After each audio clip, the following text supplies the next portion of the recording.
Alhamdulillahirabbil alamin alladzi khalaqal mauta wal hayata liyabluwakum ayyukum ahsanu amala wa huwal azizul ghafur.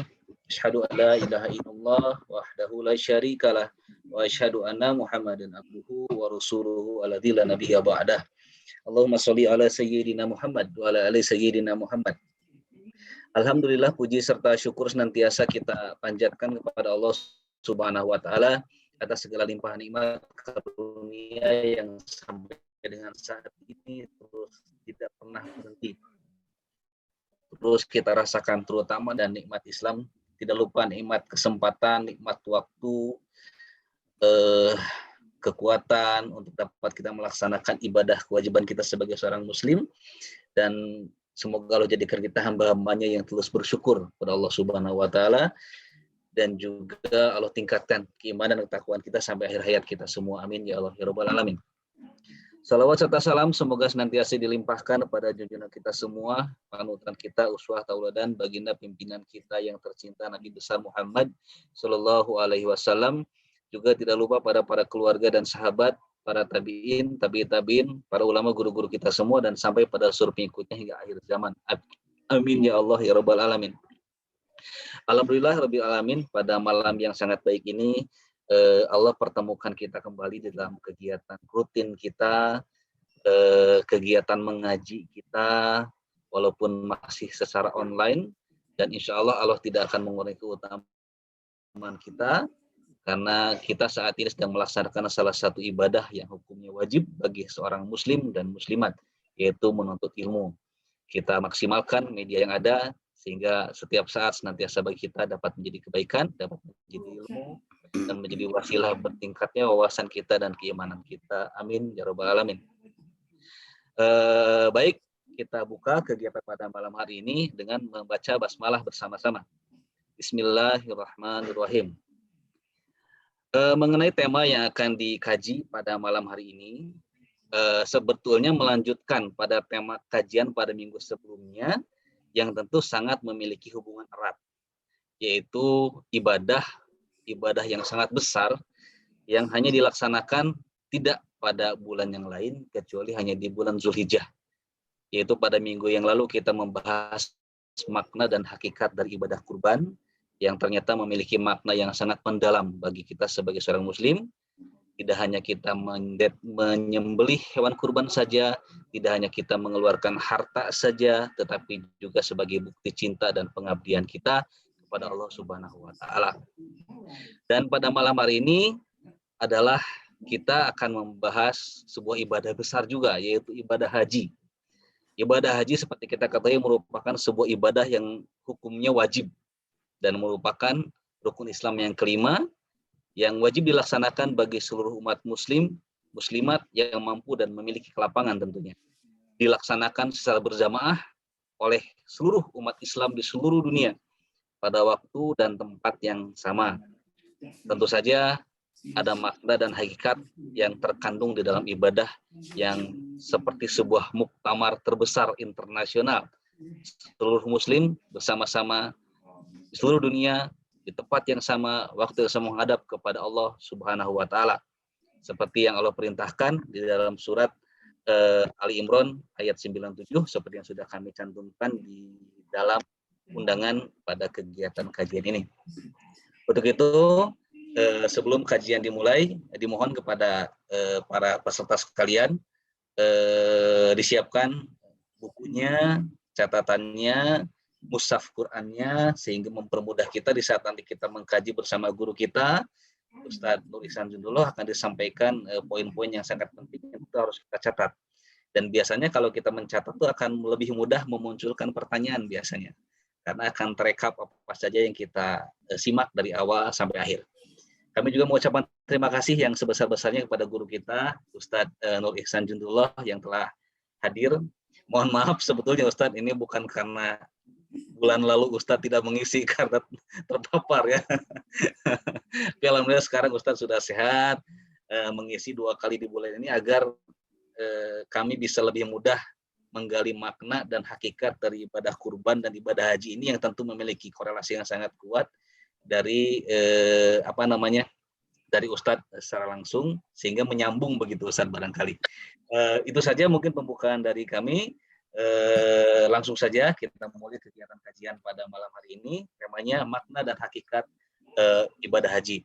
Oh ya, sebelumnya mohon izin Ustadz, nanti selepas kajian mohon dipimpin juga doa bersama, karena banyak sekali saat ini saudara-saudara muslim kita yang kita tahu, sama-sama tahu ya, mendapatkan ujian berupa sakit, dan juga salah seorang staf Fakultas Kedokteran Ibu Elis saat ini juga sedang dirawat di Rumah Sakit Santosa, dan juga Pak Dekan juga agar segera dipulihkan kesehatannya, dan juga seluruh para dokter, para dosen, staf, dan seluruh kita semua, semoga Allah sembuhkan dan kita dibebaskan, diangkat oleh Allah Subhanahu Wa Taala dari penyakit.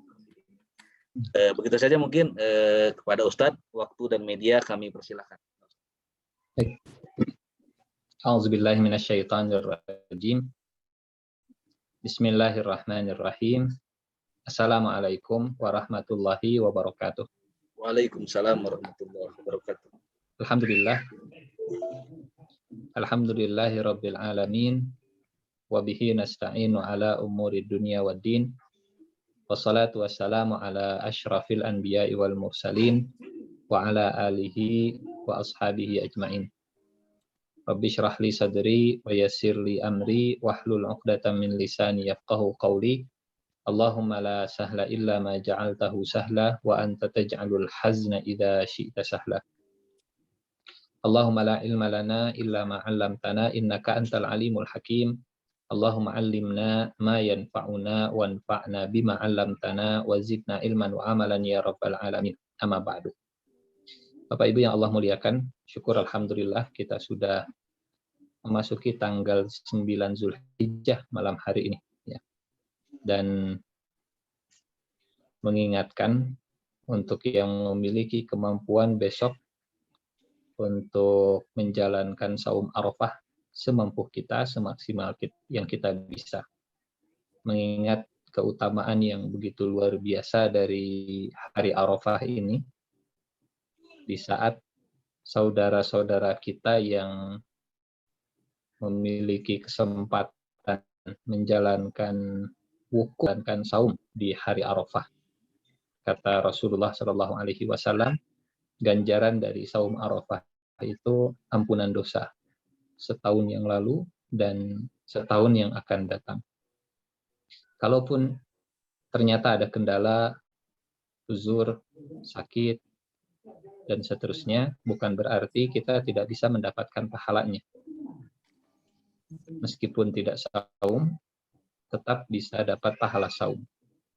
Caranya dengan memberi makan berbuka untuk orang-orang yang saum Arafah. Tapi bukan berarti mengurangi motivasi kita untuk saum. Yang utama tetap kita saum, apalagi kalau mampu. Terlebih dengan saum, kita juga tetap berbagi, memberi makanan berbuka untuk orang yang sedang saum, sehingga mudah-mudahan jadi double pahala kita insya Allah. Bapak Ibu yang Allah muliakan, malam hari ini malam yang istimewa, 9 Zulhijjah, masih dalam rangkaian 10 hari pertama bulan Zulhijjah. Sebagian besar di antara kita, saya yakin sudah pernah menjalankan ibadah haji. Ya. Yang belum, kita doakan mudah-mudahan dimudahkan rezekinya, dilancarkan urusannya, dan diberangkatkan sampai ke tanah suci insya Allah. Amin, amin ya rabbal alamin. Kalau kata guru-guru kita, kata orang tua kita dulu, pergi haji dan pergi umrah itu antara nisab dan nasib katanya. Kalau nisab, ini Allah memanggil orang yang sudah mampu. Kalau nasib, Allah memampuhkan orang yang sudah dipanggil. Nah, mungkin secara finansial belum mampu, tapi karena sudah dipanggil, Allah kasih kemampuan dari jalan yang tidak disangka-sangka. Dan saya sendiri merasakan di tahun 2005 belum punya kemampuan, tapi mungkin karena sudah ditakdirkan untuk berangkat, tadinya yang berangkat itu, yang rencana berangkat bapak dan ibu. Tapi karena ada kendala satu dan lain hal, bapak tidak jadi berangkat dan ibu harus tetap ada mahramnya. Waktu itu masih, ya, saya sedang main bola di luar, kemudian dipanggil, ditanya mimpi apa semalam. Saya bilang nggak mimpi apa, memang ada apa? Berangkat haji tahun ini. Kan bapak yang mau berangkat. Dulu kalau saya tidak salah 2005 itu terakhir tahun daftar haji tahun itu dan bisa berangkat tahun itu. Nah, kalau sekarang kan di Bandung sudah berapa tahun ya daftar tunggu masa tunggunya. Ya mungkin sudah 12 atau 14 tahun, wallahu a'lam bishawab. Saya masih mengalami waktu itu, daftar tahun itu, berangkat di tahun itu juga. Jadi benar kata guru-guru kita saat itu, sampai hari ini mungkin juga kita merasakan, ada yang merasakan juga bahwa ternyata ke tanah haram itu antara nisab dan nasib. Allah memanggil orang yang mampu, dan Allah memampukan orang yang memang sudah dipanggil. Bahkan saya yakin mungkin di antara kita ada yang sudah berkali-kali berangkat hajinya, berkali-kali datang ke tanah suci, berkali-kali menjalankan ibadah umrah. Mudah-mudahan jadi pecut, jadi lecutan untuk kita yang sudah pernah haji, semakin baik lagi, menjadi muslim yang semakin paripurna, dan yang belum berangkat haji, semoga Allah mudahkan sekali lagi insya Allah. Bapak Ibu yang Allah muliakan, setiap ibadah punya hakikatnya. Ya. Ada makna dan ada hakikat dalam setiap ibadah. Karena yang Allah inginkan, kita menjalankan ibadah bukan sekedar gerakan fisik semata. Abu Bakar As-Siddiq adalah sahabat yang paling istimewa. Sahabat yang paling istimewa. Beliau tidak meninggal di tengah peperangan. Beliau tidak meninggal sebagai seorang syahid seperti Umar bin Khattab misalnya yang dibunuh, atau seperti Utsman bin Affan, seperti Ali bin Abi Thalib. Tapi Abu Bakar As-Siddiq lebih istimewa dari mereka semua. Abu Bakar As-Siddiq tidak banyak meriwayatkan hadis kepada kita. Tidak seperti sahabat Abu Hurairah radhiyallahu anhu. Tapi Abu Bakar As-Siddiq lebih mulia dari sahabat-sahabat yang lainnya. Abu Bakar As-Siddiq tidak dikenal dengan panjangnya sholat malam, ya. Tidak dikenal dengan suara indah seperti Abu Hurairah misalnya, atau Abu Musa al-Asy'ari. Tapi Abu Bakar As-Siddiq jauh lebih mulia dari semua sahabat-sahabat tadi. Apa rahasianya? Karena Abu Bakar As-Siddiq faham. Dan ini yang jadi keistimewaan beliau. Dalam setiap ibadah ada hakikat yang harus dimiliki. Bukan sekedar syaklnya saja, bukan sekedar fisiknya saja, tapi makna yang kemudian menjiwai ibadah tersebut dibawa dalam kehidupan sehari-hari. Kalau pertemuan sebelumnya, ibadah yang kita bahas, ibadah kurban. Bentuknya, syakelnya, zahirnya, penampakannya adalah domba yang kemudian disembelih. Tapi makna dan hakikatnya adalah pengorbanan kita dalam kehidupan sehari-hari, memprioritaskan cinta, mendahulukan cinta Allah Subhanahu wa Ta'ala, dan mengorbankan selain itu. Jadi makna dan hakikat dari satu ibadah itu ditarik dalam kehidupan sehari-hari. Ibadah haji hanya dikerjakan di 5 atau 6 hari. Kalau melaksanakan tarwiyah tanggal 8, 9, 10, 11, 12, 13. Kalau sempurna mabit di Minanya 3 hari. Ya. Kalau mau yang paling cepat dari tanggal 9, 10, 11, 12. Ibadah hajinya sudah selesai. Hanya 4 hari saja. Itu ibadah hajinya. Tapi makna dan hakikat ibadah haji bisa kita bawa dalam kehidupan sehari-hari. Bukan hanya 4 hari saja. Dan seterusnya. Bapak Ibu yang Allah muliakan, ini tema yang akan kita angkat. Mudah-mudahan yang sudah berangkat haji kembali teringatkan kembali dengan ibadah yang sudah pernah dilakukannya, yang belum diberikan kesempatan untuk berangkat ibadah haji, bisa mengaplikasikan, bisa membawa makna ibadah haji tersebut dalam kesehariannya, insya Allah. Saya buka dulu slide-nya, mohon maaf. Ini satu rihlah. Ibadah haji ini satu perjalanan yang sangat dirindukan oleh kita semua. Saya selama di Mekah kurang lebih sekitar 8 tahun, ya. Setiap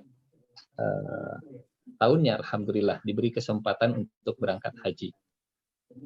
Tapi ya, yang namanya ibadah haji selalu memberikan rasa ingin lagi dan ingin lagi. Rihlah yang sangat dirindukan. Rasa inilah yang kemudian membuat kecemburuan yang begitu tinggi, ya. Saat negara kita tidak mendapatkan kuota, meskipun negara-negara yang lain juga banyak yang tidak mendapatkan kuota. Karena ini ibadah yang begitu dirindukan. Kalau saya melihatnya, andai ya, semua ibadah benar-benar dirindukan seperti itu, saya kira efeknya akan jauh lebih dahsyat, ya, sangat dahsyat insya Allah. Bapak Ibu yang Allah muliakan, kalau haji diatur, ya, diatur dengan undang-undang, diatur dengan ada lembaga khususnya, zakat ada undang-undang, ada aturan khususnya. Rasa-rasanya kalau semua ibadah itu bisa diatur, mungkin akan jauh lebih besar efeknya. Undang-undang sholat misalnya, undang-undang haji misalnya, sehingga bukan hanya ritual-ritual tahunan, tapi juga ibadah-ibadah yang sifatnya itu harian bisa mendapatkan perhatian besar. Ya. Kalau hari ini misalnya bisa membuat peraturan untuk mengatur ibadah. Kalau zonanya zona merah, ibadahnya di rumah. Kalau zonanya zona hijau, ya diatur prokesnya, silakan ibadah, tapi diatur prokesnya. Saya kira juga bisa dengan demikian mengatur ibadah.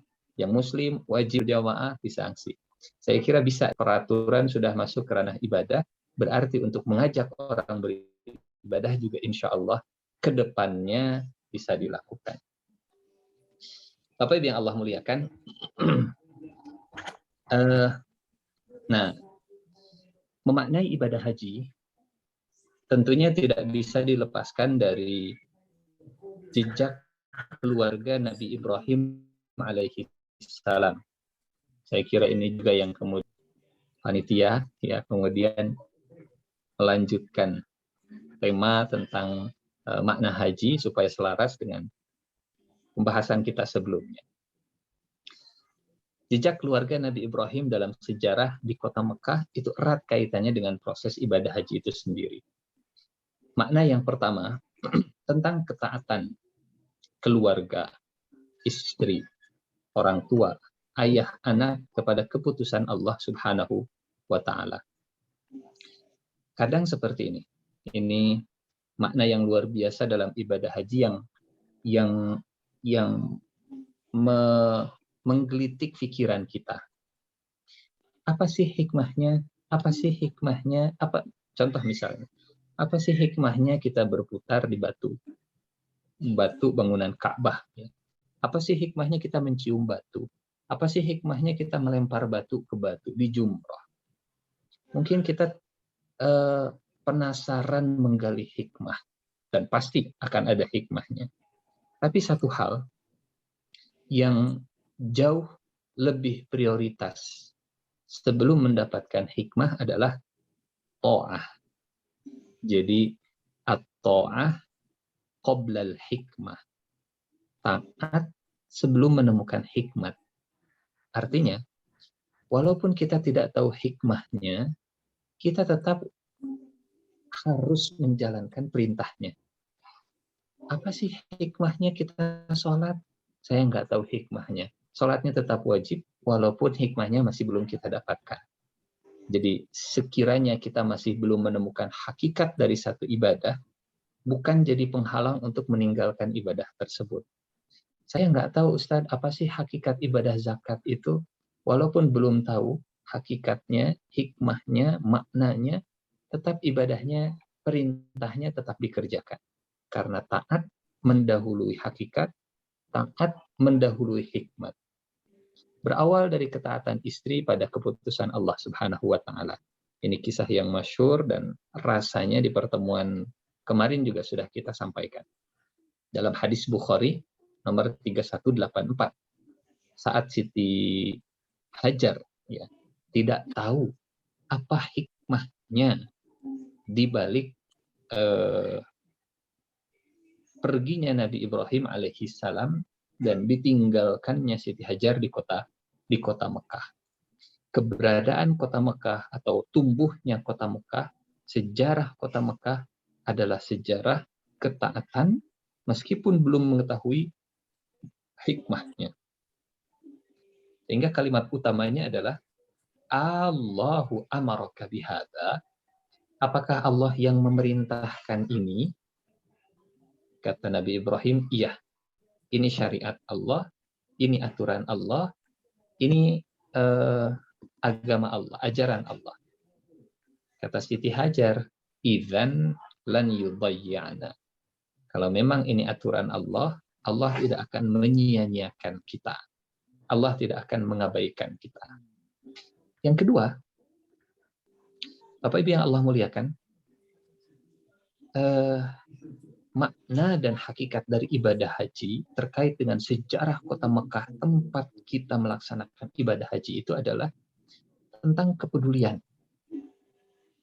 Kepedulian seorang ayah terhadap agama keluarganya.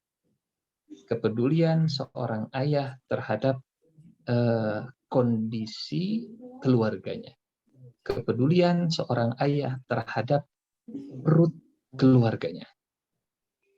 Hingga saat Nabi Ibrahim diperintahkan oleh Allah untuk meninggalkan keluarganya, Nabi Ibrahim menitipkan keluarganya kepada Allah sebagai bentuk kepedulian kepada keluarganya. Dalam doanya, surat Ibrahim ayat ke-37. A'udzubillahi minasyaitonirrajim. Rabbana inni askantu min dzurriyyati biwadin ghairi dzi zar'in 'inda baitikal muharram. Wahai Tuhan kami, aku tempatkan sebagian keturunanku di lembah yang tidak ada tanaman di sisi rumahmu. Rabbana, wahai Tuhan kami, liyuqimus shalah. Permintaan pertama Nabi Ibrahim alaihi salam ketika meninggalkan istri dan anaknya di lembah yang tidak ada tanam-tanaman, bukan urusan perut, tapi urusan ibadah dulu. Liyuqimus shalah. Jadikan mereka orang-orang yang menegakkan sholat. Ya. Sehingga orang yang sudah pernah ke Mekah, melihat kota Mekah, hal yang harus dia sadari adalah sejauh mana kepedulian kita terhadap keluarga kita yang ditinggalkan di Indonesia. Berangkat haji meninggalkan anak, berangkat haji meninggalkan orang tua, ya, berangkat haji meninggalkan istri mungkin. Hal pertama yang harus dia ingat, hal pertama yang mesti diingat adalah sejauh mana kepedulian. Apakah pertama kali pedulinya tentang masalah perut, ya, atau tentang masalah yang lain-lain? Ternyata Nabi Ibrahim alaihissalam mengajarkan kepada saya, kepada kita, pertama, liyuqimus shalah. menegakkan sholat. Saya tinggalkan anak istri saya, ya Allah, mudah-mudahan meskipun mereka ditinggalkan, sholatnya tetap terjaga. Anak kita pergi kuliah ke luar negeri. Kita titipkan kepada Allah, kita nasihati, nah, Ananda akan berpisah dengan Bapak, Ananda sekarang akan pergi, liyuqimus shalah. Jangan lupa ya, tolong jaga sholatnya. Kita titipkan kepada Allah, liyuqimus shalah. Ya Allah, jadikan anak saya yang sedang kuliah di Amerika, sedang kuliah di Singapura, sedang kuliah di Australia, saya titipkan anak saya kepada Allah. Ini makna orang yang sudah pernah ke Mekah, sadar dengan sejarah kota Mekah, pulang ke Indonesia, dia membawa makna sejarah kota Mekah ke keluarganya, ke kehidupan sehari-harinya. Baru setelah itu, setelah perhatiannya terhadap sholat, terhadap ibadah dan agama, Nabi Ibrahim baru meminta urusan perut. Warzuqhum minats tsamarat. Ya Allah, berikanlah rizki untuk anak saya, untuk istri saya yang saya tinggalkan. Tolong kasih mereka buah-buahan. Jadi ada skala prioritas, ya. Ibadah, sholat, hablum minallah, baru setelah itu urusan perut. La'allahum yashkuru. Apa yang Allah muliakan? Ini doa yang dipanjatkan oleh Nabi Ibrahim alaihissalam dan terjemahannya. Wahai Tuhan kami, sesungguhnya aku telah menempatkan sebagian keturunanku di lembah yang tidak mempunyai tanam-tanaman, di dekat rumah yang Engkau yang dihormati. Wahai Tuhan kami, agar mereka mendirikan sholat, jadikan hati sebagian manusia cenderung kepada mereka, beri rizki mereka buah-buahan, dan mudah-mudahan mereka bersyukur. Apa yang Allah muliakan? Kemudian, ketika Nabi Ibrahim alaihissalam, kita masuk, kalau tadi sejarah kota Mekahnya, makna dan hakikat dari sejarah kota Mekah yang harus kita bawa ke dalam kehidupan sehari-hari kita. Kita masuk ke haji. Ya. Makna yang kedua, hakikat yang kedua, atau yang ketiga mungkin ya. Yang pertama, makna dan hakikat ibadah haji itu tentang kepedulian. Yang kedua, tadi tentang Tadi tentang ketaatan pada keputusan Allah, meskipun kita belum mengetahui hikmahnya. Nah, yang ketiga, saat itu di kota Mekah tidak ada orang lain kecuali Nabi Ibrahim alaihissalam dan keluarganya. Ini belum ada orang yang tinggal di sana, hanya keluarga Nabi Ibrahim alaihissalam. Turun perintah dari Allah Subhanahu wa taala. Apa perintah dari Allah? Wahai Ibrahim, panggil manusia, ajak manusia untuk melaksanakan ibadah haji. Dalam surat dalam Al-Quran, wa'adzin finnasi bil hajj. Wahai Ibrahim, kata Allah, serulah manusia untuk melaksanakan haji. Apa jawaban Nabi Ibrahim alaihissalam? Ya Rabb, wahai Tuhanku, bagaimana aku memanggil manusia sementara manusia tidak ada di depanku dan suaraku juga tidak cukup, tidak akan sampai, suaraku belum tentu sampai dan tidak akan sampai ke seluruh dunia. Sementara engkau memerintahkanku untuk memanggil manusia. Wa'adzin finnas, dan serulah manusia. Saya kira pertanyaan-pertanyaan seperti ini juga sering kita rasakan ya dalam keseharian. Allah perintahkan sesuatu, Allah ajarkan sesuatu, kadang kita tidak tahu bagaimana bisa sampai.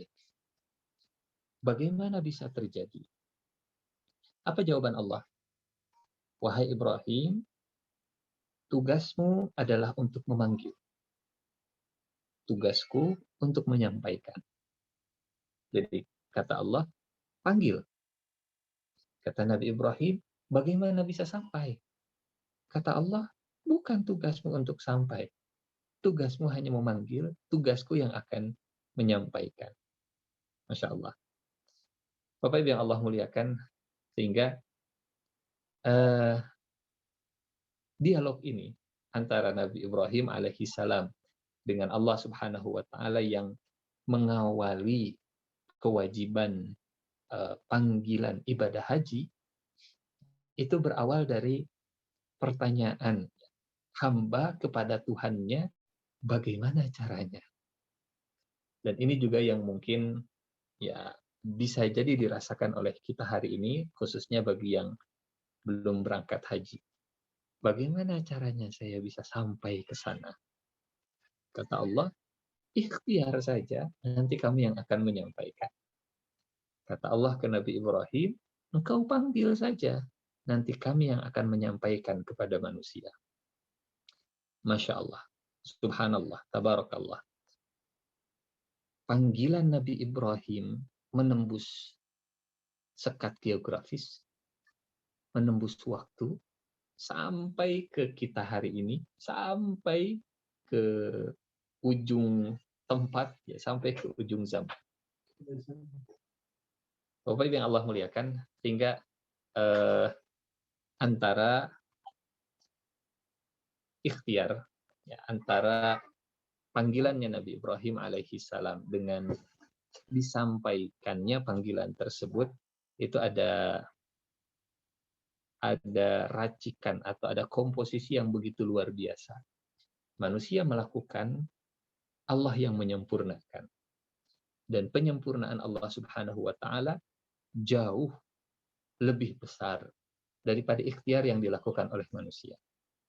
Sehingga kadang kita yang mungkin pernah mengusahakan sesuatu.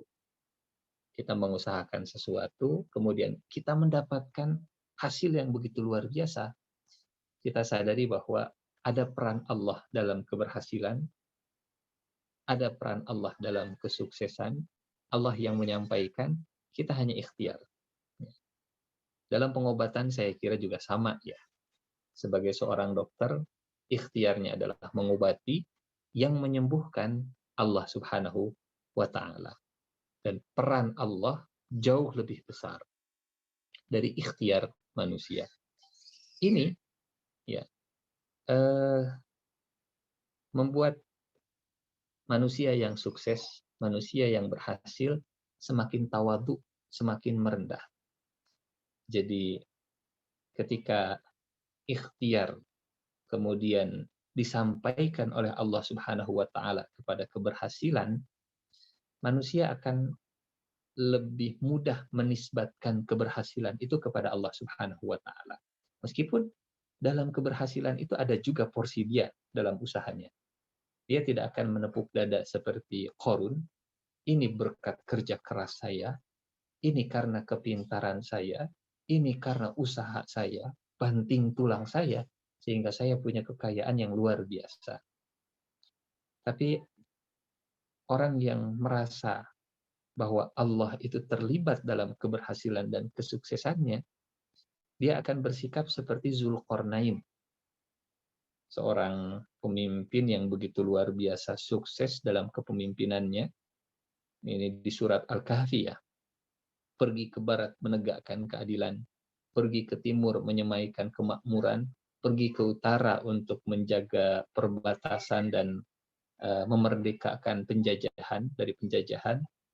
Setelah berhasil kemudian membangun infrastruktur pertahanan yang begitu luar biasa, melindungi satu masyarakat dari Ya'juj dan Ma'juj, ketika berhasil dieluk-elukkan, kalau kata orang Jakarta, kalau kata orang Sunda disia-siakan, ya. Tapi kalau dieluk-elukan itu dipuji, kalau disia-siakan itu dibuang justru. Apa kata Zulkarnain? Di puncak keberhasilannya, Zulkarnain tidak menepuk dada, ini berkat saya. Ini berhasil karena kepemimpinan saya. Zulkarnain ada porsinya di sana, tapi Zulkarnain menisbatkan keberhasilannya kepada Allah. Dalam surat Al-Kahfi ayat ke-98, Zulkarnain, beliau berkata, Qala hadza rahmatum mir Rabbi. Kesuksesan ini adalah kasih sayang dari Tuhanku. Jadi Nabi Ibrahim memanggil, Allah yang menyampaikan. Nabi Ibrahim memanggilnya hanya satu kali, Allah menyampaikannya berkali-kali. Ada porsi manusia dalam ikhtiar, dan ada peran Allah Subhanahu wa Ta'ala dalam menyempurnakan ikhtiar kita. Sehingga ketika Allah memberikan kesuksesan dalam ikhtiar kita, nisbatkan kesuksesan itu kepada Allah Subhanahu wa Ta'ala. Terus, apa bentuk apresiasinya untuk kita? Karena kita juga sudah berikhtiar. Ada pahala dari Allah Subhanahu wa Ta'ala untuk ikhtiar kita. Sehingga, Bapak Ibu yang Allah muliakan, kalau ada dua orang, ya, yang satu sudah sangat baik dalam menjaga prokesnya, yang satu tidak berikhtiar menjaga prokes. Dua-duanya sama-sama terpapar misalnya. Maka yang menjaga prokes, dia sudah berikhtiar, dia dapat pahala dalam ikhtiar. Walaupun pada akhirnya dia kena, ya. Walaupun pada akhirnya dia terpapar, tapi dia dapat pahala dari ikhtiarnya. Yang sudah terpapar, yang satu dia pasrah. Ini sudah takdir saya sakit, ya sudahlah, saya terima saja tanpa ada ikhtiar untuk berobat. Tapi yang satu, yang lain, dia memang terpapar, kemudian dia ikhtiar untuk berobat dan Allah kasih kesembuhan. Yang satu pasrah ternyata sembuh juga. Yang satu berikhtiar dan sembuh juga. Maka yang akan dapat pahala adalah yang berikhtiar. Jadi Allah mengapresiasi porsi manusia dengan pahala yang akan Allah Subhanahu wa Ta'ala berikan. Ini makna dan hakikat yang ketiga dari ibadah haji, ya, tentang porsi manusia dan peran Allah Subhanahu wa Ta'ala. Wa adzin fin nasi bil hajj. Sendirian di tengah padang pasir memanggil manusia, suaranya mungkin hanya sampai beberapa kilometer saja, atau mungkin 1 kilometer juga sudah luar biasa. Tapi ternyata peran Allah itu begitu luar biasa. Sampailah ke kita hari ini, setiap tahunnya kita beribadah atau mempersiapkan diri untuk ibadah haji, dan tidak bisa melepaskan diri dari perjalanan hidupnya Nabi Ibrahim alaihissalam. Nah, ini yang tadi kita sampaikan, ya, poin yang atau hikmah yang kedua, taat sebelum hikmah. Ya, meskipun belum tahu hikmahnya, tapi taatnya tetap harus dikerjakan. Apa sih hikmahnya? Saya baru akan mengerjakan kalau saya sudah tahu hikmahnya. Itu bukan makna dari hakikat ibadah. Bukan hakikat ibadah haji. Ya. Taat dulu, baru tahu hikmahnya belakangan, alhamdulillah. Ya. Bapak Ibu yang Allah muliakan, ini saya kira bisa kita lewat dulu. Yang berikutnya, masih kita sedikit kembali ya ke kota Mekah, tempat ibadah haji itu terlaksana. Bahwa kota yang jadi tempat ibadah haji ini jadi gambaran kerja kompak keluarga saleh. Kita sampaikan tadi, suami rela berkorban berpisah dengan anak dan istri demi perintah Allah. Istri yang ridho dengan keputusan Allah. Kemudian suami yang mendoakan kebaikan untuk keluarga yang ditinggalkan. Kemudian istri yang amanah menjaga anak sebaik-baiknya. Kemudian anak yang tumbuh dalam lingkungan orang tua yang tunduk kepada Allah Subhanahu wa Ta'ala. Jadi pulang dari kota Mekah, pulang dari ibadah umrah, pulang dari ibadah haji, makna-makna kekompakan dalam keluarga, kesolehan dan kebersamaan dalam keluarga, saya kira sudah menjadi makna dan hakikat yang bisa kita bawa, bisa terus kita aplikasikan dalam keluarga kita setidaknya. Kekompakan keluarga yang soleh. Bapaknya, ibunya, dan anaknya. Yang berikutnya, kalau Mekah itu kota yang begitu luas ya.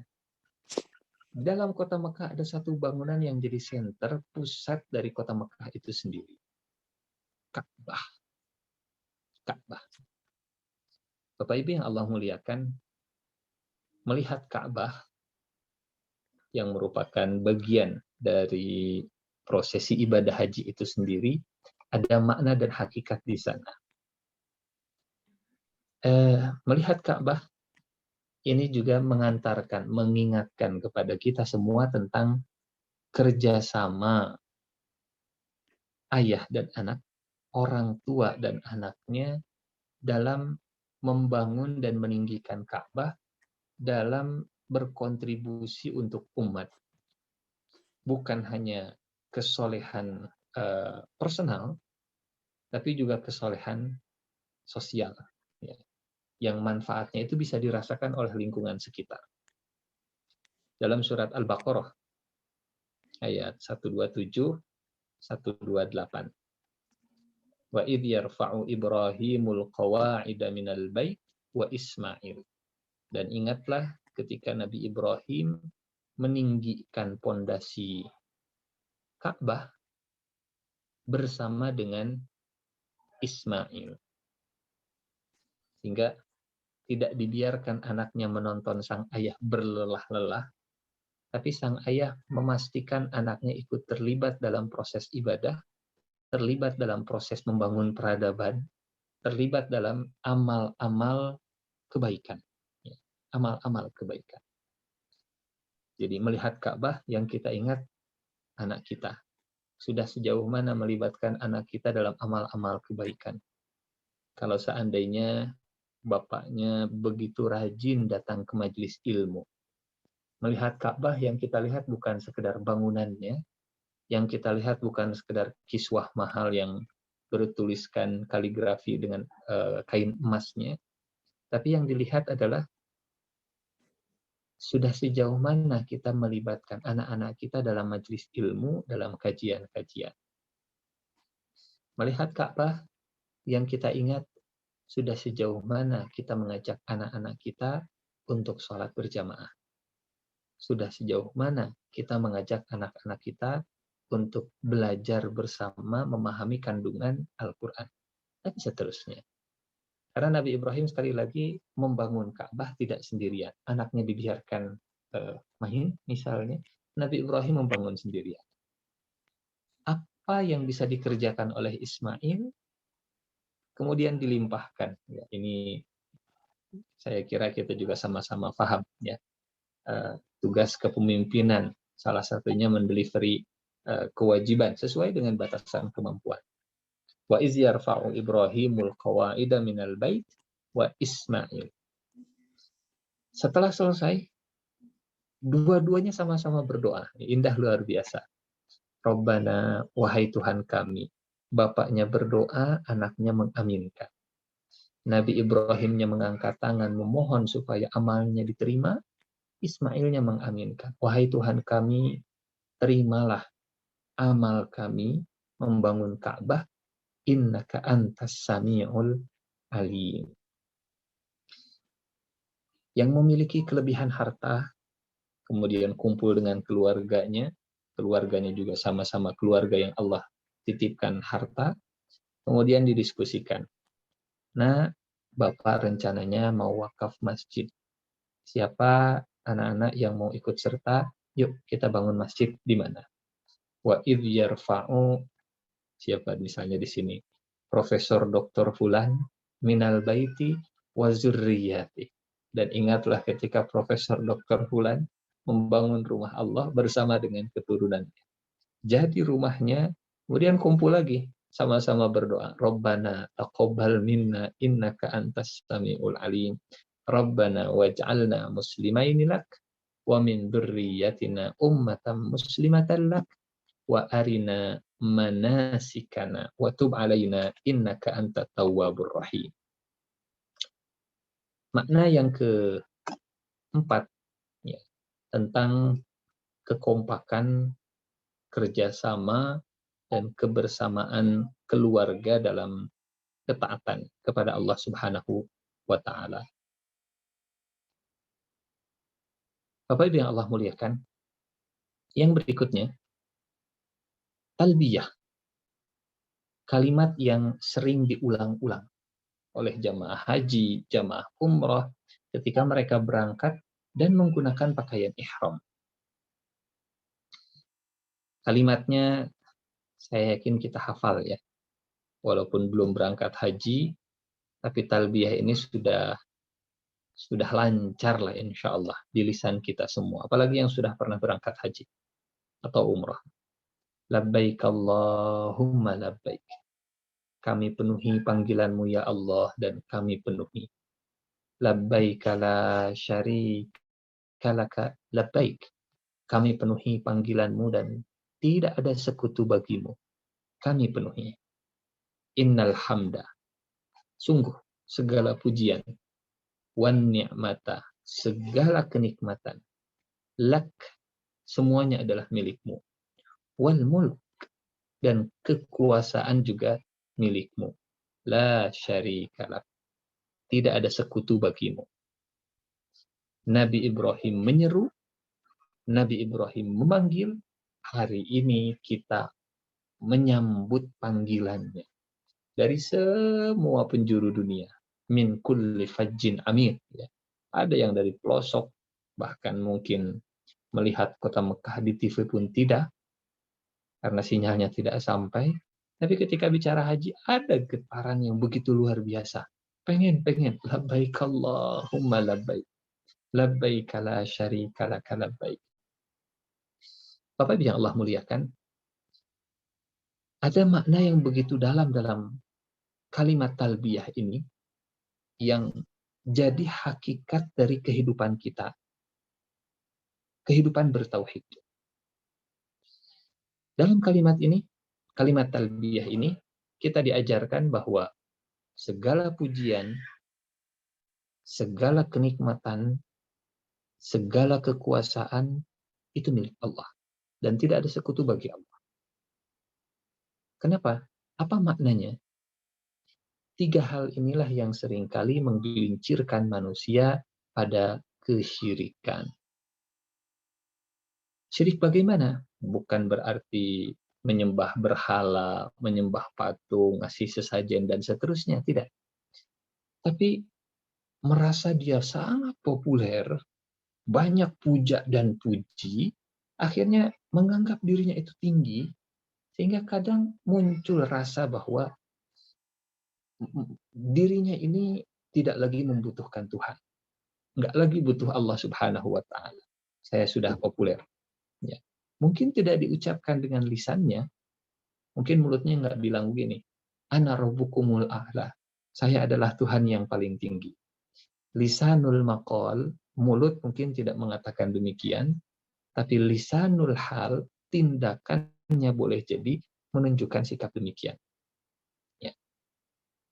Pujian dan popularitas seringkali menggelincirkan manusia, bukan hanya dalam kemaksiatan, bahkan dalam kesyirikan. Ya. Yang kedua, kenikmatan dan kesenangan juga sering menggelincirkan manusia pada kesyirikan. Kekuasaan dan pengaruh juga begitu. Bahkan Fir'aun itu 3-tiganya dia miliki. Kuasanya penuh, kesenangannya juga penuh, pujian dan popularitas, ya ring 1, ring 2, ring 3-nya Fir'aun itu selalu memuji Fir'aun. Ya. Sehingga terucaplah dari lisannya, ana rabbukumul a'la. Nah, dalam talbiyah ini kita diajarkan saat mengucapkan kalimat talbiyah, lepaskan semua pakaian duniawi kita. Lepaskan semua pangkat jabatan kita. Lupakan siapa kita di dunia ini, karena kita sedang menyambut panggilan Allah. Lupakan semua pujian, lepaskan semua pakaian kenikmatan, tanggalkan semua pangkat dan kekuasaan, pakailah baju putih, labbaik Allahumma labbaik. Bapak Ibu yang Allah muliakan, tentunya mewaspadai 3 hal ini, pujian, popularitas, kenikmatan, kesenangan, kekuasaan, dan pengaruh, bukan hanya untuk orang-orang yang pergi haji saja. Bagi kita juga sama seperti itu. Ya. Labbaik Allahumma labbaik kita bukan hanya saat berangkat haji. Innal hamda wan ni'mata wal mulk la syarikalak. Ini semuanya kita lakukan bukan hanya saat pakai kain ihram, tapi dari detik ke detik, dari waktu ke waktu, dari hari ke hari, dari saat ke saat. Sampai akhirnya Allah memanggil kita semuanya. Dan jubah duniawi kita akhirnya kita lepaskan, kita tanggalkan, dan kita mengenakan kain yang sama dengan yang lain. Ya. Tidak ada ceritanya karena misalnya pangkatnya jenderal, kemudian kain ihramnya bintang 4-nya tetapi pakai di pundak. Dilepaskan semua. Tidak ada ceritanya yang terbiasa menggunakan mahkota karena raja, kemudian mahkotanya tetap dipakai di atas kepala. Tanggalkan semua jubah duniawi, semua pakaian kesenangan, ya, semua popularitas ditinggalkan semua. Semua sama di hadapan Allah Subhanahu wa Ta'ala. Dan salah satu ilustrasi kecil dari ibadah haji, panggilan Allah Subhanahu wa Ta'ala ibadah haji, ini panggilan besar. Ada panggilan kecil dalam keseharian yang bisa kita lihat langsung. Panggilan Allah untuk sholat. Hayya 'alas shalah, Allah menyeru. Hayya 'alal falah, Allah memanggil. Kemudian kita datang, ya. Kita lepaskan semua pangkat, semua kesenangan, semua kekuasaan, datang ke masjid dengan pakaian ketawaduan kita, semua duduk jajar bersama, berdiri sama tinggi, duduk sama rendah. Dan tidak ada yang datang terakhir, kemudian harus diberikan tempat yang paling depan. Siapa yang duluan, dia punya hak untuk duduk di depan. Siapa yang datang belakangan, ya, dia menempatkan diri sesuai dengan posisi yang sudah ada, posisi yang tertinggal. Nah, Bapak Ibu yang Allah muliakan, yang berikutnya, dalam ibadah sa'i, apa makna hakikat yang bisa kita ambil dalam keseharian kita? Secara bahasa, sa'i itu artinya usaha. Secara bahasa, sa'i itu artinya usaha atau berlari-lari kecil. Dalam surat An-Najm misalnya. Surat An-Najm juz ke-27, Allah berfirman, wa allaysa lil insani illa ma sa'a. Dan tidaklah manusia mendapatkan bagiannya kecuali atau ganjarannya kecuali dari amal yang sudah diusahakannya. Sa'a artinya usaha. Sa'a juga bisa dimaknai lari-lari kecil. Nah, kita sa'i dari Bukit Sofa. Kemudian berakhir setelah 7 kali balikan, berakhir di Bukit Marwah. Sofa itu maknanya jernih. Ya. Air yang jernih. Ma'un sofin. Sofi, kalau ada perempuan, ya namanya Dokter Sofi misalnya, itu nama Sofi itu artinya jernih. Ya. Kalau perempuan biasanya Sofia, ya. Sofia ada tak marbutohnya. Sofia artinya kejernihan, yang jernih, yang jernih. Marwah artinya cemerlang. Apa maknanya? Ketika seseorang lari sa'i dari sofa ke marwah, hakikatnya dia sedang berusaha. Berawal usahanya itu dari kejernihan, supaya berakhir dengan kecemerlangan. Kalau meniti karir diawali dengan kejelekan, keburukan, kecurangan, sulit karir itu berakhir dengan kecemerlangan. Nggak barokah kalau usaha tidak diawali dengan kejernihan. Dan kita tahu ya, ibadah sa'i ini adalah napak tilas dari usahanya Siti Hajar untuk mencari seteguk air. Sehingga sa'i, lari-lari kecil untuk berusaha. Dari Bukit Sofa, bukit yang jernih, ya bukit jernih, ke bukit cemerlang. Kalau usaha ingin cemerlang, maka harus berawal dari kejernihan. Inilah hakikat dari ibadah sa'i. Sehingga mungkin salah satu program, ya, program pengentasan pengangguran, program untuk melatih kerja, sa'i itu, ibadah sa'i itu bagian dari trainingnya, ya luar biasa. Kalau misalnya ada training untuk pekerja baru dengan berangkat umroh dengan sa'i. Jadi setiap usaha yang diawali dengan kejernihan pasti akan berakhir dengan kecemerlangan. Sebagaimana cemerlangnya Siti Hajar ketika berusaha mencari seteguk air dan sesuap nasi, dimulai dari kejernihan Bukit Sofa, dan akhirnya berbuah hasil ketika sampai di kecemerlangan Bukit Marwah. Jernih, cemerlang. Meskipun satu hal yang perlu dicatat, ini hakikat yang berikutnya. Kadang, ketika seseorang berusaha, hasilnya tidak Allah keluarkan di jalur usaha dia. Kalau kita menapaktilasi usahanya Siti Hajar, ya sebelah sini Bukit Sofa, sebelah sana Bukit Marwah. Tapi di mana Allah keluarkan air Zam-Zam?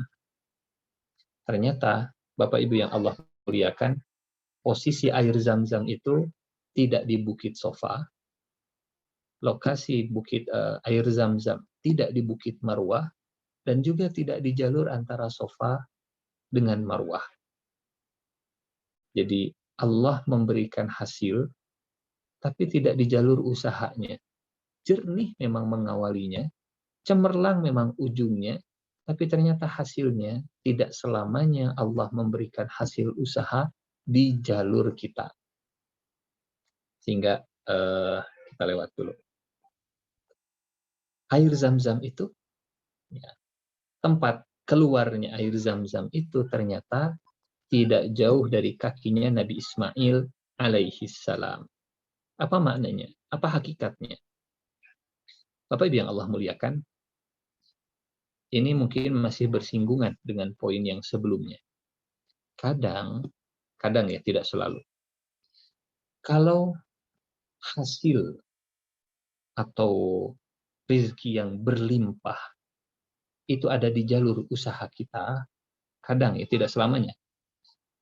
Kadang sebagian orang menisbatkan keberlimpahan rezeki itu ke dirinya. Saya bisa sukses itu karena kerja keras saya. Saya bisa berlimpah seperti sekarang itu karena banting tulang saya. Pulang pergi sofa marwah, sofa marwah, sofa marwah. Mungkin kalau kita rumah sakit terus bolak-balik, saya bisa sukses karena saya kerja keras, banting tulang, dan seterusnya. Tidak sedikit kalau hasilnya itu ada di jalur usaha, tidak sedikit, ya tidak semua, yang kemudian menisbatkannya ke dirinya. Sehingga kadang Allah Subhanahu wa Ta'ala memberi rizki dari arah yang tidak disangka-sangka. Jalur usahanya di sini, tapi keluarnya di sana. Supaya apa? Ini yang mungkin sering kita rasakan ya.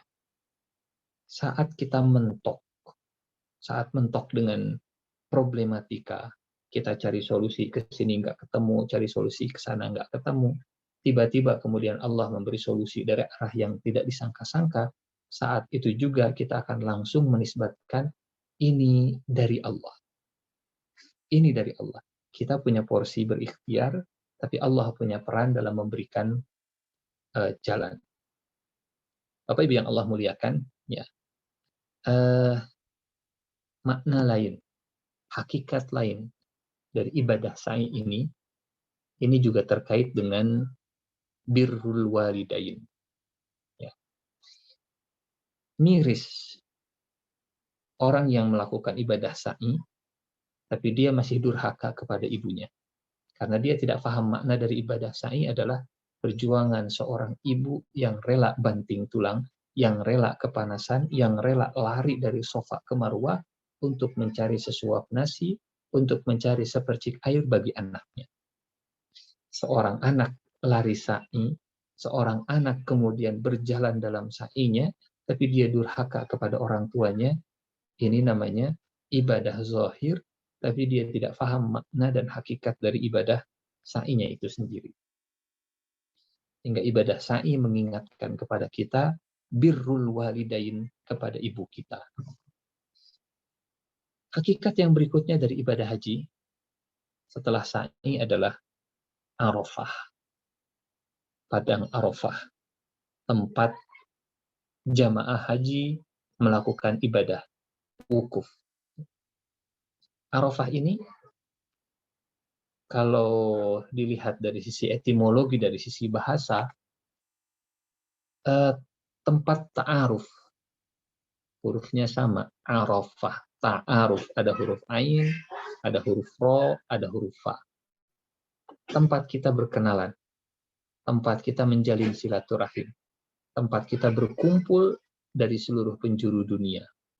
Dan konon dalam satu riwayat, meskipun saya masih belum menemukan hadis yang sahih ya, Arafah ini tempat pertemuan dan perkenalannya Nabi Adam dan Siti Hawa setelah diturunkan ke muka bumi. Meskipun sekali lagi saya masih belum menemukan riwayat yang valid, hadis yang sahih bahwa Nabi Adam dan Siti Hawa dipertemukan di Padang Arafah. Yang bisa kita lihat, Padang Arafah ini memang tempat ta'aruf seluruh umat manusia. Bertemu, karena Arafah itu hanya 10 km persegi saja. Ya. Tumplek semua orang di satu tempat, di satu waktu. 6 jam dari dari ba'da zuhur sampai tenggelamnya matahari. Yang kedua, makna dari Arafah ini iktiraf, artinya pengakuan. Tempat di mana seseorang meruntuhkan semua kesombongan dan ego dirinya, mengakui semua dosa-dosanya di hadapan Allah Subhanahu wa Ta'ala. Kalau kita memang tidak bisa wukuf di Arafah dan mengakui semua dosa kita, meminta permohonan ampun dari Allah, kita bisa iktiraf, kita bisa pengakuan atas dosa-dosa kita, taubat, menyesal di hadapan Allah, ya, di tempat kita hari ini. Ya Allah, kami memang tidak bisa wukuf di Arafah, mengakui dosa-dosa kami, tapi kami bisa mengakui dosa kami di sini. Jadikan rumah kita sebagai Arafah kita, tempat sujud kita sebagai iktiraf kita, malam-malam kita sebagai waktu pengakuan dosa kita. Dan Arafah ini juga dari kata ma'rifah. Ya. Ma'rifat, bertambahnya pengetahuan seseorang, kebijaksanaan seseorang, kedewasaan seseorang, kedalaman pengetahuan seseorang. Dari kata ma'rifah. Hingga karena Arafah itu mengenalkan kita tentang kondisi padang mahsyar. Kondisi saat Allah mengumpulkan semua umat manusia di satu tempat. Itu adalah pengetahuan yang paling tinggi. Pengetahuan yang paling paripurna. Kalaupun ternyata Allah belum menakdirkan kita ada di Arafah, kita masih terus bisa meningkatkan makrifat kita di negeri kita, bahkan di rumah kita. Dan semoga malam hari ini adalah Arafah kita juga, ya. Waktu untuk meningkatkan makrifat kita, pengetahuan kita, kebijaksanaan kita tentang makna dari kehidupan kita. Nah, yang berikutnya, setelah seseorang dari padang Arafah, dia berwukuf dari tanggal 9 ba'da zuhur sampai tanggal 9 maghrib. Setelah itu kemudian jamaah haji berbondong-bondong. Dari Arafah, ditinggalkan Arafah, berangkat ke Muzdalifah. Arafah, kemudian ke Muzdalifah. Secara bahasa Muzdalifah itu artinya yang didekatkan. Nah, dalam surat Al-Baqarah Allah menggambarkan prosesi ibadah haji dari Arafah ke Muzdalifah. Fa'idza afadtum min Arafat.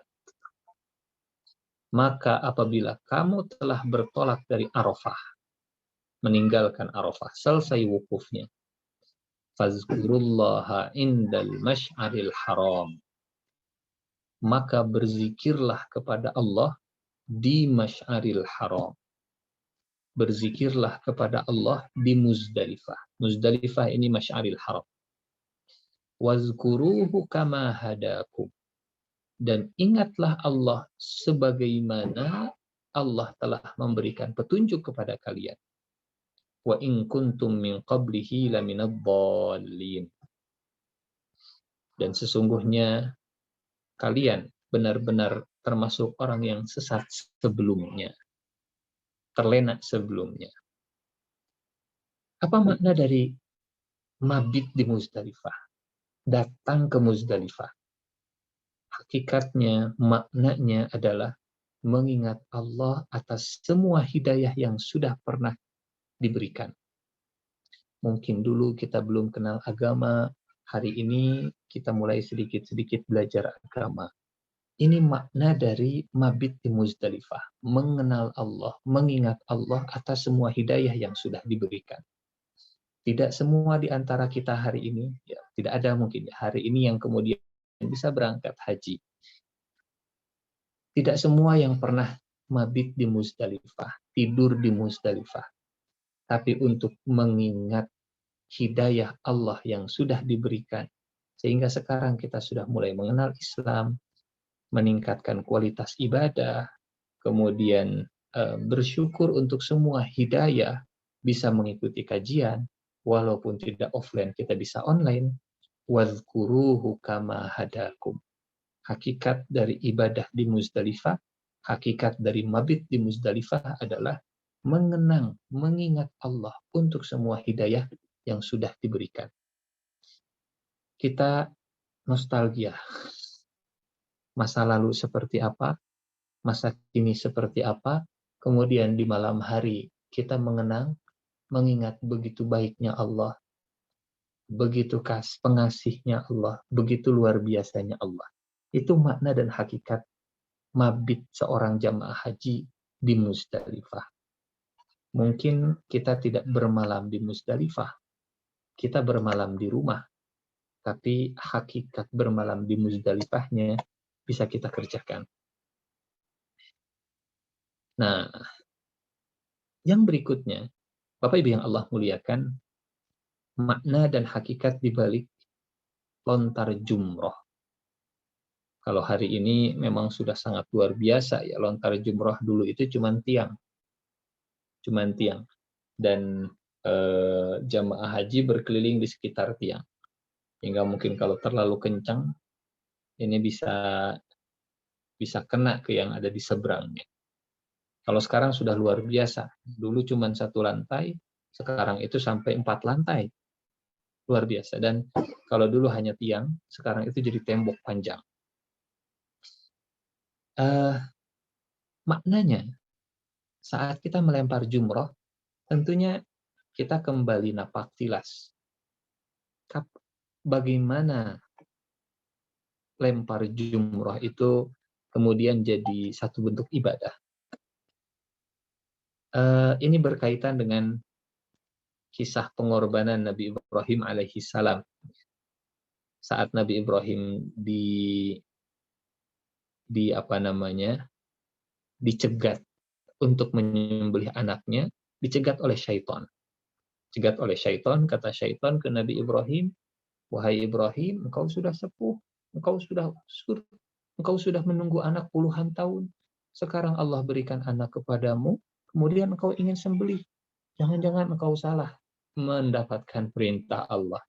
Jangan lakukan ini. Tunda, wahai Ibrahim." Nabi Ibrahim tidak mau terkecoh dengan nasihat, tapi nasihatnya bertentangan dengan perintah Allah. Diambil batu, kemudian dilempari yang ngasih nasihat tadi 7 kali. Ternyata bukan benar-benar ingin menasihati, tapi ingin menjauhkan dari perintah Allah Subhanahu wa Ta'ala. Yang kedua, istrinya digoda, dilempar batu juga syaitan. Yang ketiga, anaknya digoda, dilempar batu juga. Apa makna dari lempar jumrah ini? Hakikatnya apa sih? Bapak Ibu yang Allah muliakan, kalau kita belum pernah lempar jumroh, kita bisa melempar syaitan dari rumah kita. Kita bisa mengusir syaitan, ya, melempar jumroh syaitan dari keluarga kita. Karena itulah hakikat yang sesungguhnya. Sehingga jangan sampai kita yang sudah pernah haji, kita lempar jumroh 1, jumroh 2, jumroh 3, tapi syaitan kita bawa dalam keluarga kita. Makan dengan gaya syaitan. Kalau Nabi mengajarkan tangan kanan, kata Nabi yang makan tangan kiri, itu gayanya syaitan. Ya. Kita makan kemudian banyak mubazir. Ya, datang ke restoran kemudian disisakan dengan argumentasi ini etiketnya, table manner-nya, makan jangan dihabiskan, harus disisakan. Padahal kata Allah, innal mubazirina kanu ikhwana syayatin. Yang mubazir itu saudaranya syaitan. Sudah jumroh, tapi senang mubazir. Padahal hakikat dari lempar jumroh itu menjauhkan syaitan dari kita, dari keluarga kita, dari istri kita, dari anak kita. Jangan jumrohnya dikerjakan, syaitannya diikut sertakan. Dalam berhubungan suami dengan istri misalnya, kita bisa lempar jumroh. Lempar jumroh secara maknawi saat berhubungan suami istri, berhubungan badan suami istri. Jauhkan syaitan. Memang tidak harus dilempar istrinya dengan batu ya. Itu bikin rusuh kalau begitu. Tapi kita minta kepada Allah. Allahumma. Bagaimana doanya? Ya. Jadi menjauhkan syaitan dari hubungan suami istri. Ketika makan, jangan sertakan syaitan dalam makan kita. Makannya dengan tangan kanan, makannya sambil duduk, makannya sambil baca doa. Kita mau masuk rumah, jangan sertakan syaitan masuk ke rumah kita. Lempar dia, jauhkan dia, keluarkan dia. Dengan cara masuk rumah, baca basmalah. Bismillahirrahmanirrahim. Sehingga orang yang beriman, orang yang melempar jumroh, melempar syaitan, syaitan yang menggodanya itu kurus, sakit-sakitan, dan nggak punya tempat tidur. Nggak punya tempat tidur. Sehingga hakikat dari ibadah jumroh itu menjauhkan syaitan dari keluarga kita. Walaupun kita belum ada rizki berangkat haji, tapi kita bisa mengerjakan hakikat dari jumrohnya itu sendiri. Nah, Yang berikutnya, ini sudah pernah kita bahas, kita sampaikan di pertemuan kemarin, sabar dalam ketaatan, teladan sabarnya Nabi Ibrahim alaihissalam, karena jamaah haji, ini juga mereka ada dam yang dibayar kalau mereka mengambil haji tamattu misal. Nah, yang terakhir, sebagai penutup, Bapak Ibu yang Allah muliakan, ini foto sebelum pandemi ya. Kalau hari ini nggak bisa seperti ini lagi, berdesak-desakan, walaupun gerah, walaupun sempit, walaupun padat, walaupun keinjak, walaupun badan kita itu ada di bawah ketiak orang-orang lain, karena porsi badan orang Indonesia itu tinggi, porsi orang luar negeri lebih tinggi. Ya. Jadi bukan pendek kita tinggi, tapi orang luar negeri jauh lebih tinggi. Dalam surat Al-Baqarah, Allah Subhanahu wa Ta'ala menegaskan kembali akhlaknya seorang haji, akhlak Pak Haji, akhlak Bu Haji, Hajjah, akhlak seorang jamaah haji. Mereka adalah orang-orang yang bisa mengendalikan dirinya, menahan dirinya dari semua tindakan yang merugikan orang lain. Al-hajju ashhurum ma'lumat. Haji itu dikerjakan di bulan-bulan yang diketahui. Faman farada fihinnal hajja, maka barang siapa yang mengerjakan ibadah haji, fala rafat, jangan berkata kotor. Bapak haji dan ibu hajjah, semoga semakin terjaga lisannya dari kalimat-kalimat yang kotor, kalimat-kalimat yang tidak senonoh, kalimat-kalimat yang buruk. Yang kedua, wala fusuq. Seorang bapak haji dan ibu hajjah sejatinya adalah orang yang paling jauh dari perbuatan jahat. Hakikat dari akhlak seorang haji, dia akan jauh dari perbuatan jahat. Yang terakhir, wala jidal. Bapak haji dan ibu hajjah akan berusaha meninggalkan perdebatan yang tidak ada manfaatnya, yang tidak ada ujungnya, debat yang justru akan menimbulkan permusuhan, debat yang justru akan meretakan persaudaraan. Betapa butuhnya kita hari ini dengan akhlak haji. Mulut yang bersih, tangan yang terjaga dari kejahatan, dan kebersamaan, membangun kebersamaan, sehingga perdebatan-perdebatan yang tidak diperlukan bisa dikurangi. Ini seputar makna dan hakikat ibadah haji yang meskipun kita terkendala dengan keadaan hari ini, tapi hakikatnya bisa kita dapatkan dalam kehidupan sehari-hari. Wallahu a'lam bishawab, ini saja yang bisa disampaikan. Saya kembalikan, barangkali ada yang didiskusikan, ditanyakan, mangga. Assalamualaikum warahmatullahi wabarakatuh. Waalaikumsalam warahmatullahi wabarakatuh. Alhamdulillahirabbil alamin. Masya Allah, sangat terasa sekali ya makna dan hakikat ibadah haji melalui paparan ilmu yang Ustadz sampaikan kepada kami. Semoga Allah Subhanahu wa Ta'ala mudahkan kita pada bagian yang paling sulit tentu saja, yaitu implementasi, yang ternyata realisasi dan implementasi ibadah haji ternyata di seluruh kehidupan kita sampai akhir hayat gitu, barangkali Ustaz ya, yang harus kita amalkan.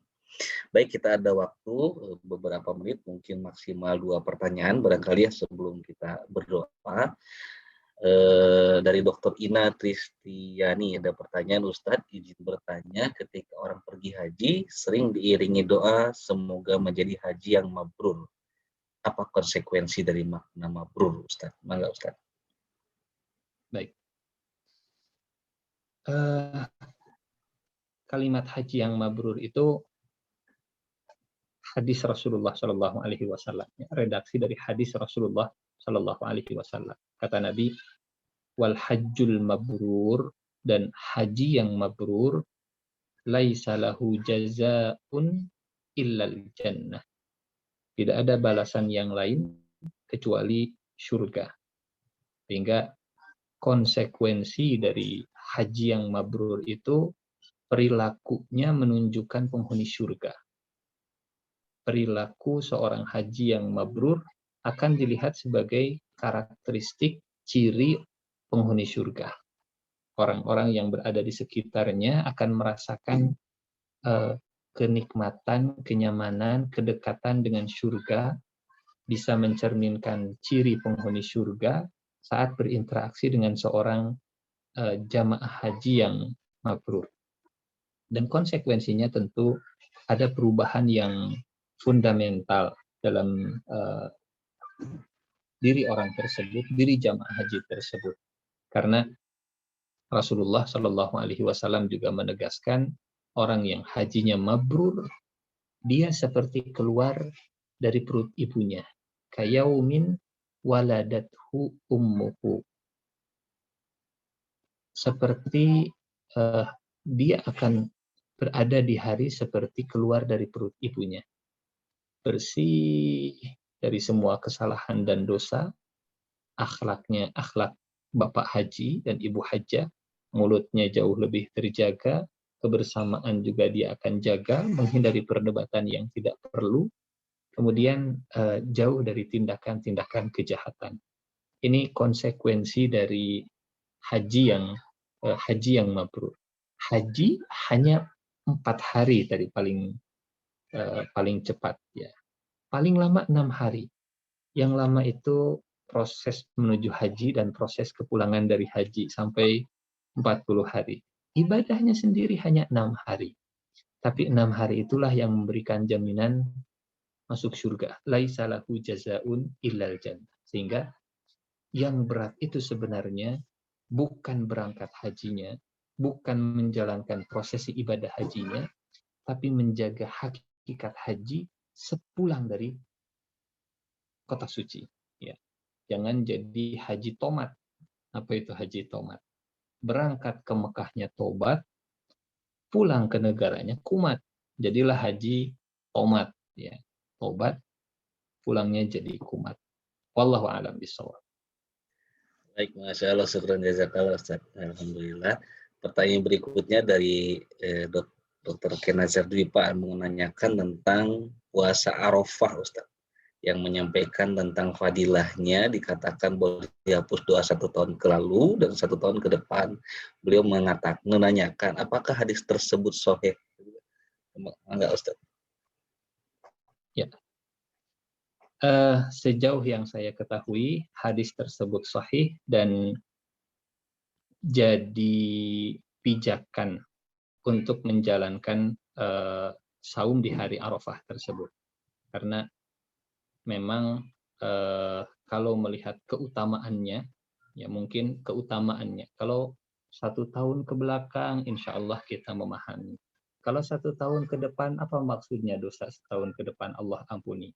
Boleh jadi 1 tahun ke depan kita dijaga dari dosa-dosa yang besar, kemudian dosa-dosa yang kecilnya Allah ampunkan.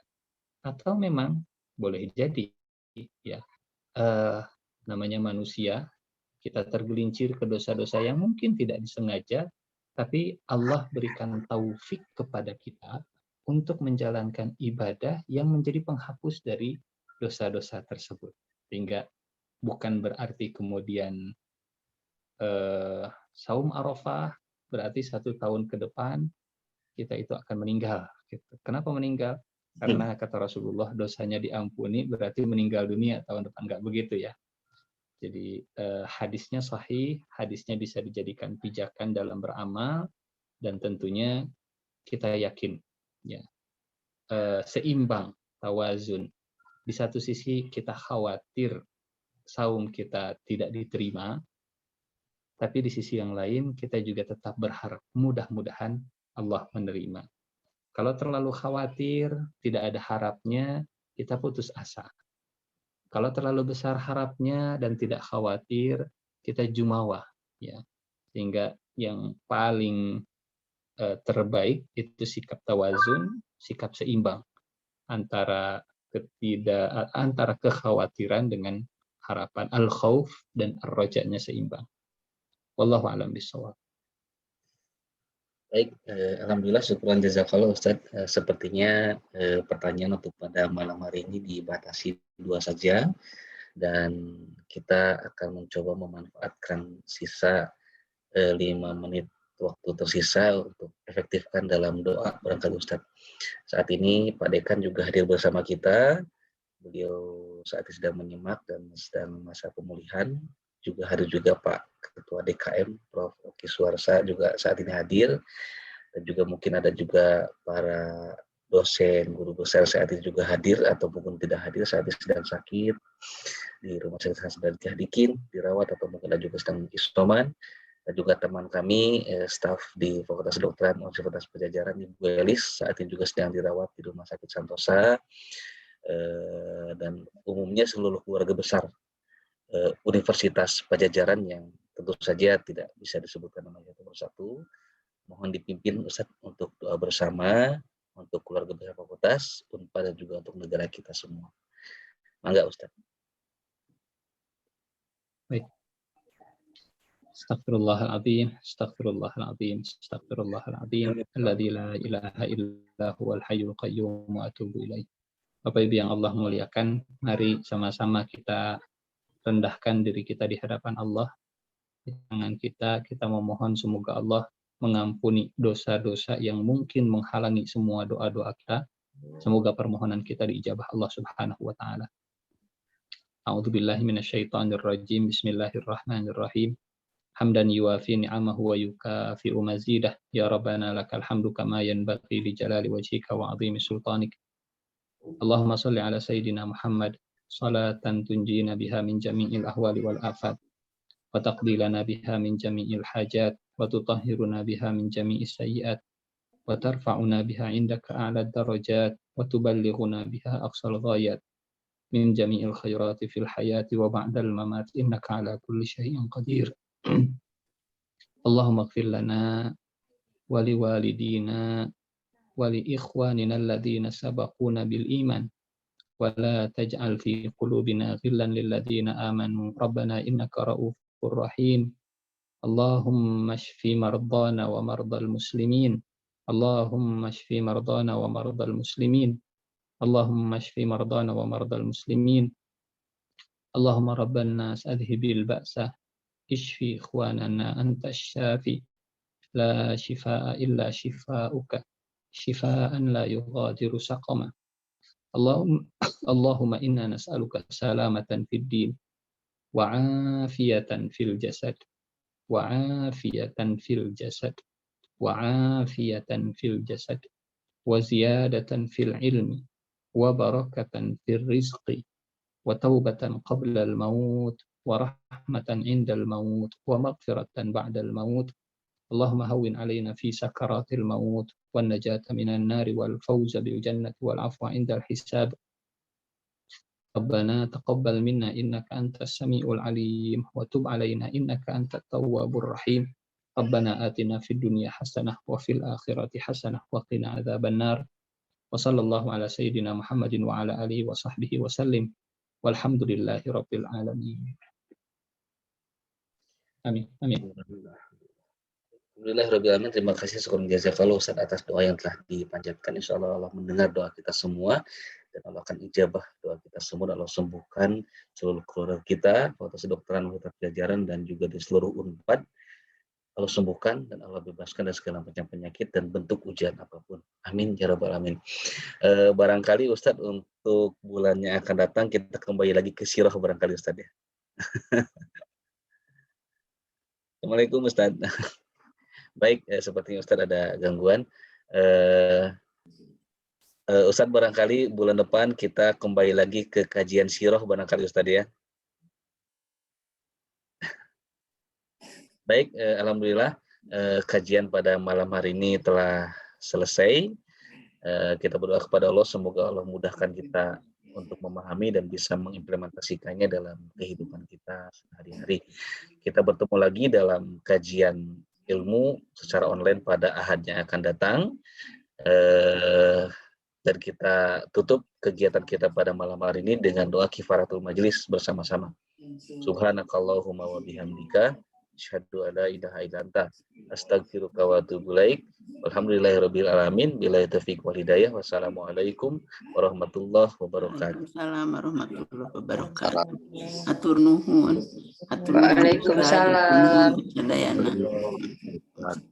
Salam, hatur nuhun kasadaya. Hatur nuhun dokter. Assalamualaikum. Enggak. Di ngiring pamit oke. Atur nuhun Ustaz. Ustaz, punten, bulan depan insya Allah lanjut sirah nabawiyah lagi ya Ustaz. Insyaallah siap mangga. Aya nu teu acan tamat 2 episode ya. Naon? Kisah Ali dengan Salahuddin ini belum selesai. Mangga insyaallah. Sehat terus Ustaz, sareng kulawargi hatur nuhun. Assalamualaikum warahmatullahi wabarakatuh. Waalaikumsalam. Atur nuhun. Waalaikumsalam warahmatullahi wabarakatuh. Assalamualaikum, mohon pamit. Waalaikumsalam. Salam.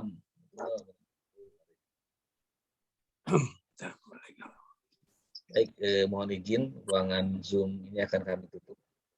Assalamualaikum warahmatullahi wabarakatuh. Waalaikumsalam.